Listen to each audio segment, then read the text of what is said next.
supernatural dimension, a world beyond the one we know. Is there life after death? Do angels exist? Can our dreams contain messages from heaven? Can we tap into ancient secrets of the supernatural? Are healing miracles real? Sid Roth has spent over 35 years researching the strange world of the supernatural. Join Sid for this edition of It's Supernatural.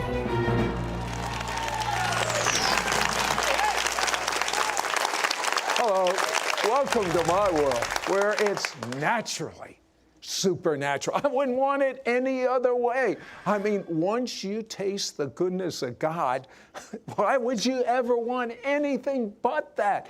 Everything else is so far distant. You know, my guest has found on the U.S. $1 bill some mysterious things that most people, they look at and they just ignore. Have you ever noticed the eye on the dollar bill? Have you ever noticed the pyramid on the dollar bill? Have you ever noticed a Latin phrase on the dollar bill? My guest has evidence that this is welcoming in code, the Antichrist.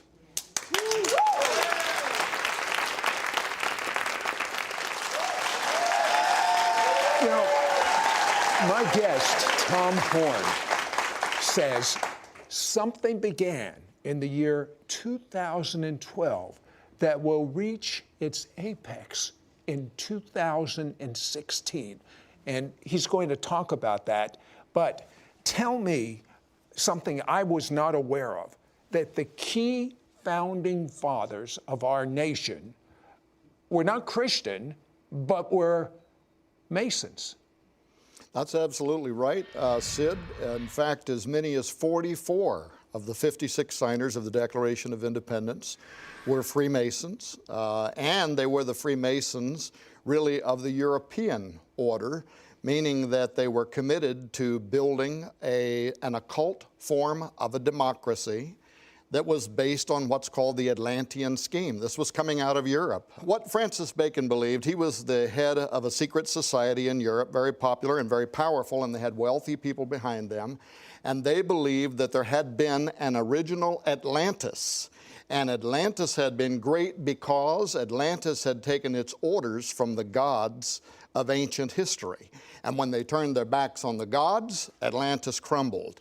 And so Francis Bacon's idea was, we will build a new occult democracy based on this Atlantean scheme in which we're basically going to take our marching orders from the spirits of these invisible deities. Okay, how's this tie in with Masons? Well, Freemasons in the United States early on were receiving funding. There was persons, there were people from Europe coming over here. They actually saw in the new continent the opportunity to develop a new world order that would be under essentially the influence of these ancient spirits that political realities in Europe was not going to allow them to establish over there. So this was basically fresh pickings. Oh, okay, but what you're saying, though, is there's something evil about Masons. I've got relatives that are Masons. What are you saying? Actually, I was a pastor for 25 years. I had Freemasons in my church on my board. So, but these were 32nd degree Freemasons who, they were part of a fraternity.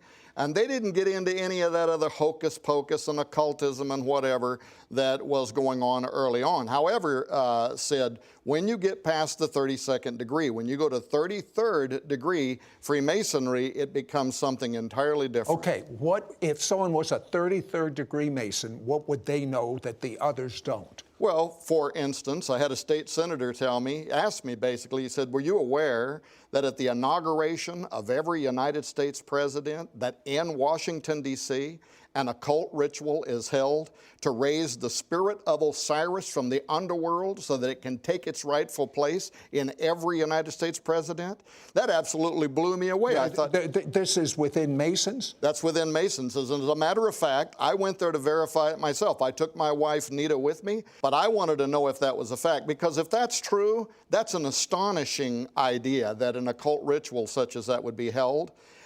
Only just a little way on 16th Street in Washington, D.C. Who is the God? Who's the God of Masons? Well, the God of the Freemasons, according to their own experts, Albert Pike, Mackey, the others, they call him the great architect of the universe, but they identify him as the god Osiris, as he was known to the Egyptians, and Apollo, as he was known to the Greeks.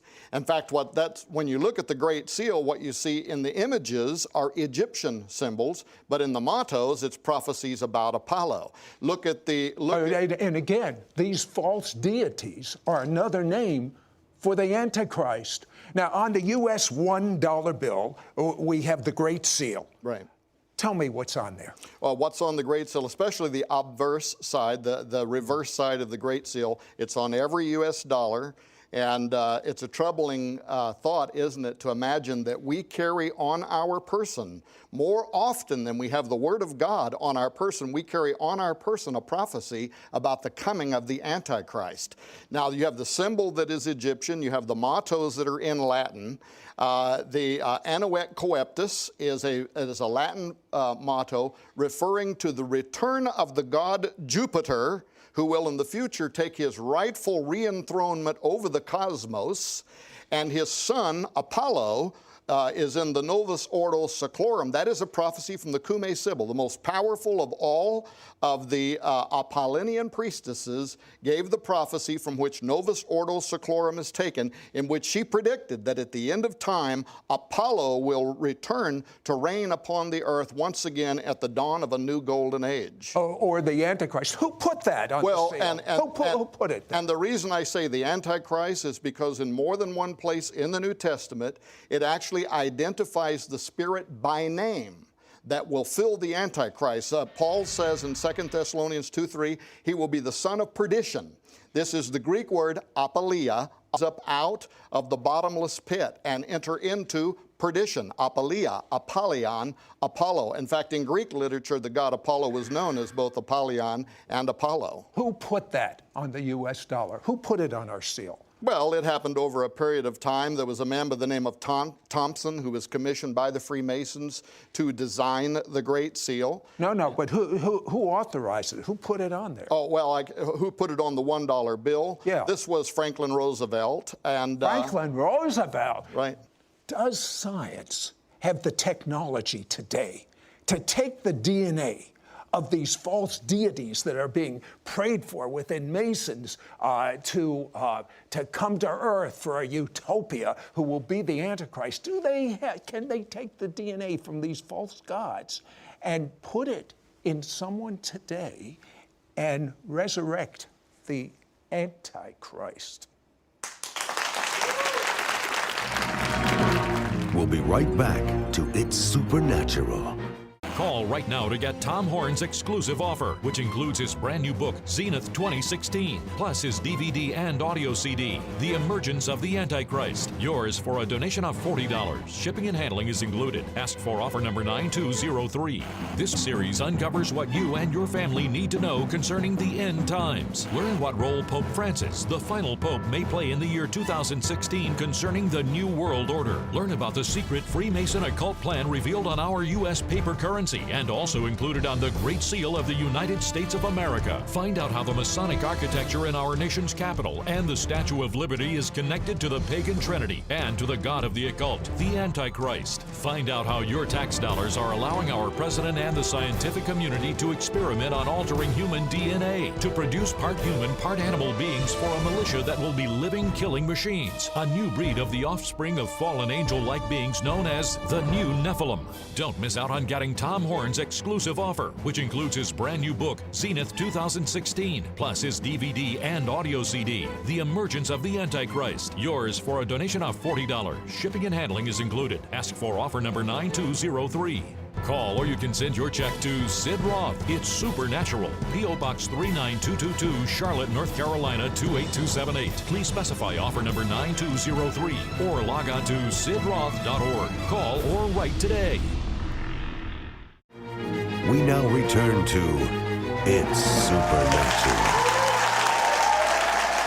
For the first time since the days of Noah and the Nephilim, we have the technology to mix species, perhaps mix a human with an animal. Transhumanism. Explain this. Well, that's absolutely right. In fact, we're doing it in laboratories around the world. When most people today hear about the stem cell sciences, they don't realize that a great deal of that is talking about the creation of a part human, part animal embryo that then can be used for experimental purposes.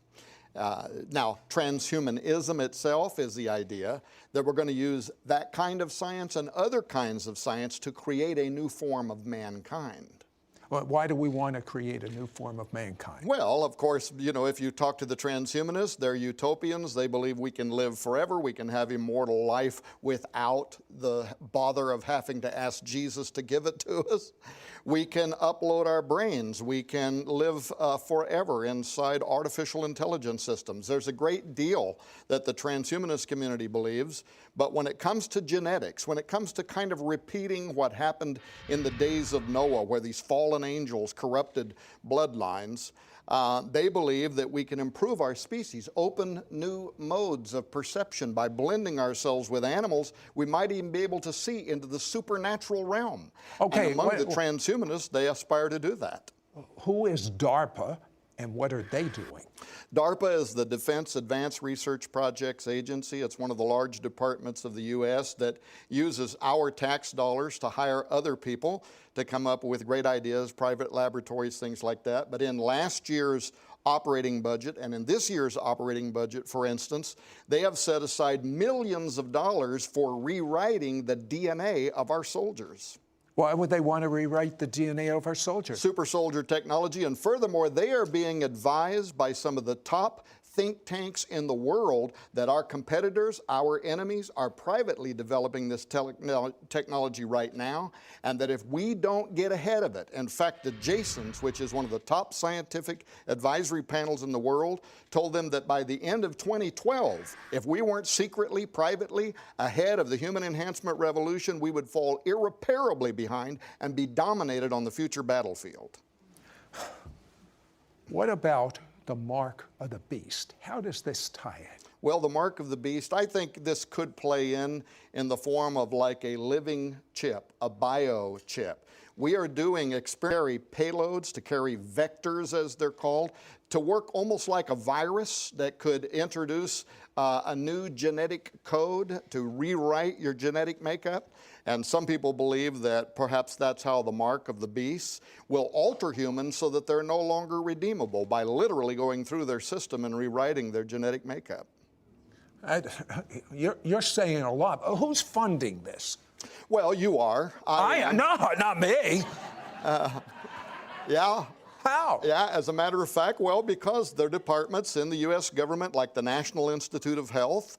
That's the largest one in the U.S. that doles out your money for health-related science and research. And right now, they are giving grants to universities that are actually developing the legalese, the language that will be used for extending, for instance, constitutional rights to human non-humans, to humans of the future whose genetic material has been altered sufficiently enough to no longer even be considered to be human. Well, what about the ethics of this? Will these people be considered humans? Will they be considered equal to us? Will they be able to vote? Or will they be like pets if they're half human and half animal?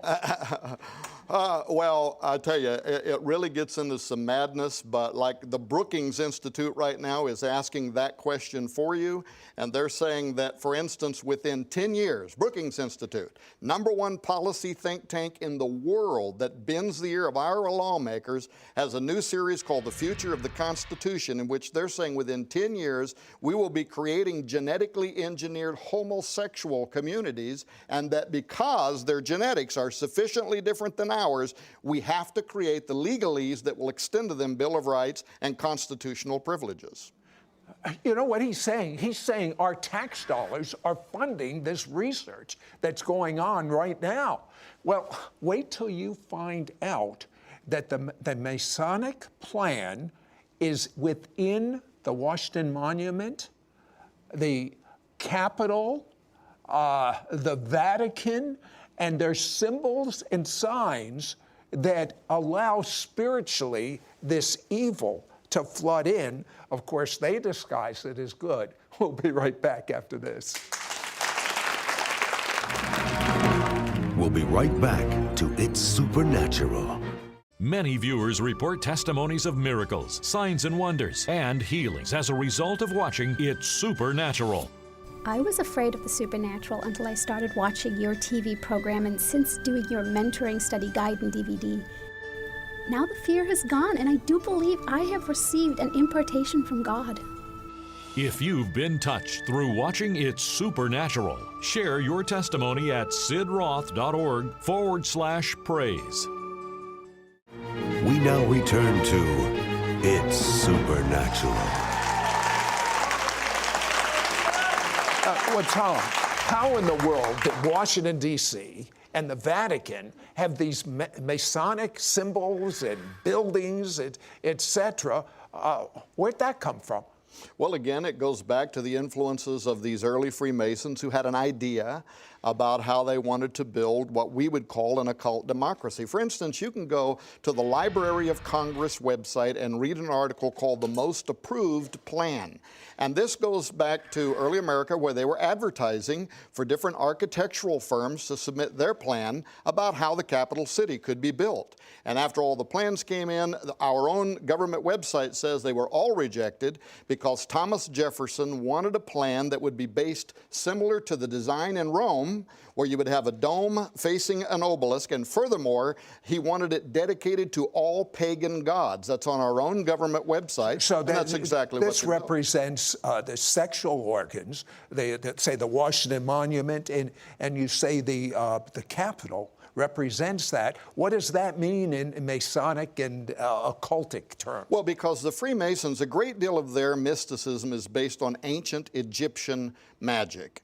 And this design, a dome, which is the ever-pregnant belly of Isis in their mythology, facing an obelisk, which is the erect manhood of the god Osiris, was a magic utility. This was designed in ancient Egypt for one purpose, and that was to raise from the underworld the spirit of Osiris so he could take his place in the Pharaoh, so that the country, Egypt, could have divine representation in their king. Well, that's exactly the template you have laid out in Washington, D.C. It's exactly the template you have at the Vatican. Why is it the same things in the Vatican? Same thing at the Vatican, where you have a dome facing an obelisk. As a matter of fact, the obelisk in St. Peter's Square was removed from the ancient city of Heliopolis, where it was built and dedicated to the god Osiris.